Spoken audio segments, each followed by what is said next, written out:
ito at wala itong ano. Do you know the reason why? It's because we come from a political family. Even in the now, post-war, basahin ninyo, i-google nyo ninyo, nandyan yan eh.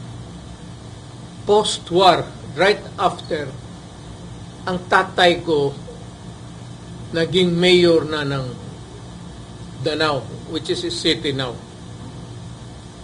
Hindi talaga nawala sa politika. Pagdating dito, he served for a few years as a secretary to the board or provincial secretary, they call it. Then politics again. Sa kanya. So, political family kami. I am not surprised even if